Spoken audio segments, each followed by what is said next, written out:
The spell of sexual harassment accusations against powerful men in Hollywood and media intensified on Tuesday with allegations of workplace misconduct against Leon Wieseltier, the legendary former literary editor of The New Republic, a contributing editor to The Atlantic, and a longtime fixture in Washington and New York City social circles. For my offenses against some of my colleagues in the past, I offer a shaken apology and ask for their forgiveness, Wieseltier said in a statement. First reported by Politco, the women with whom I worked are smart and good people. I am ashamed to know that I made any of them feel demeaned and disrespected. I assure them that I will not waste this reckoning. Wieseltier has not yet responded to my request for an interview. The episode swiftly halted the publication of Wieseltier's previously forthcoming Culture magazine, which was set to launch at the end of the month. The publication's financial backer said in a statement, upon receiving information related to past inappropriate workplace conduct, Emerson Collective ended its business relationship with Leon Wieseltier, including a journal planned for publication under his editorial direction. The production and distribution of the journal has been suspended, a spokesperson for the group told The Atlantic. The Emerson Collective, an organization run by the billionaire investor and philanthropist Laurene Powell Jobs, was to unveil Idea, a journal of politics and culture on October 31. The Emerson Collective acquired a majority share of The Atlantic in September. It wasn't immediately clear how the allegations first reached the Emerson Collective, although Wieseltier was named along with more than 6 other men who work in journalism or publishing on an anonymous spreadsheet titled as Why Media Men Act Quietly and Then Less Quietly, circulated in national media circles last week. The Atlantic obtained a copy of the spreadsheet, but is not publishing it because the allegations are anonymous and unverified. Anonymous charges against the men were wide-ranging and spanned from acting creepy AF in online conversation if being an abbreviation for as FKTO, physical assault and rape. Wieseltier's alleged misconduct, according to the unverified, anonymous spreadsheet, was workplace harassment. It's not clear whether the Emerson Collective saw the spreadsheet. At the same time, a group of more than a dozen women who once worked at TNR started an email thread to discuss their experiences with Wieseltier and to hatch a plan for how to make those experiences public.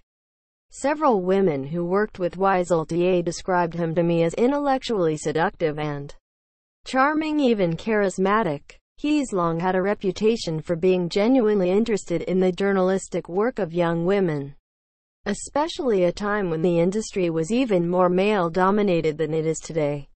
He wasn't just a leader of the magazine at TNR, but a cultural arbiter there, which meant his opinion of you mattered. Several women said it was dangerous. One former staffer told me to get on his bad side. Nearly a dozen journalists who have worked with Wieseltier told me they are unsurprised by the allegations against him. All of the women I talked to had their own Leon stories, which included everything from being called sweetie in the workplace to unwanted touching, kissing, groping, and other sexual advances. My colleague Michelle Cottle, a former TNR senior editor who is now a contributing editor at The Atlantic, told me about the time Wieseltier suggested they get a drink at the bar of a well-known luxury hotel in New York City where he was staying, only to declare that it was too crowded. Instead, they could go to his room and order a bottle of champagne. Wieseltier offered, he delights in making women sexually uncomfortable, she said. At TNR, there were frequently rumors of Wieseltier's dalliances with young women writers, and he relished this kind of gossip. 3 separate acquaintances of Wieseltier told me they described him as someone who bragged graphically about sexual encounters the way a teenaged boy might. 2 former colleagues described him in separate conversations as lecherous. The suspension of Wieseltier's new magazine comes after a series of blockbuster scoops by the New York Times detailing a decades-long pattern of alleged sexual harassment by Harvey Weinstein, the now infamous film producer. Weinstein and Wieseltier have similar star power within their industries. Wieseltier is, in sum, well on his way to achieving the best kind of American celebrity. Vanity Fair wrote in a 1995 profile, "Being famous to the famous." Yet even after a week of mounting accusations against powerful men in several industries, and even in Washington, a town accustomed to sex scandals, the accusations against Wieseltier are electrifying. It's not that Wieseltier is universally liked. Quite the opposite, though he is admired by many for his erudite cultural criticism, and by many of the authors who wrote for him at TNR. He is some combination of beloved and despised. His reputation as a philosopher king is perhaps equaled by his reputation for being a Machiavellian operator. Wieseltier's observers have, in one case in the span of 2 sentences, described his persona as both saintly and thuggish. As a writer for The Nation put it in 2014, Wieseltier himself wrote, in a lauded 1994 essay on identity and culture, "I hear it said of somebody that he is leading a double life. I think to myself, just two. The nice thing about everybody speaking their mind is that social opprobrium will do its work," Wieseltier said in a conversation published by the New York Times last year. "If you say something really disgusting, you will be vilified. I feel very uncomfortable without controversy." He added, "If the stakes are high about important questions, matters of life and death are the future of the culture, it's inevitable. You have to argue ferociously." My colleague Ta-Nehisi Coates has pointed out that Wieseltier can be gleefully mean. In the 1980s, Wieseltier and another TNR essayist, Charles Krauthammer, now a columnist at the Washington Post, were known to so dislike each other that they attended the same editorial board meeting for years without speaking to each other. According to a 1989 New York Times article, Wieseltier's many intellectual feuds unspooling over his 3 decades in the literary limelight are as famous as his halo of dark brown white hair. The Times once described his enemies as legion. The vendettas have been so numerous as to perplex even his confidants.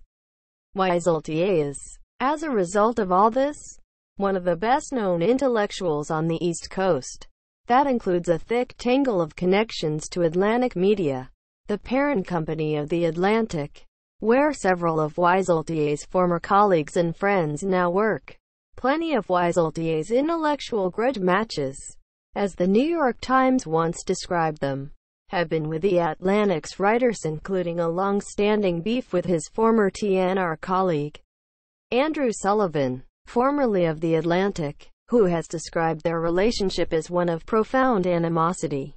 Jeffrey Goldberg, The Atlantic's editor-in-chief, has both publicly praised Wieseltier in a book blurb, and sparred with him in various blog posts and interviews.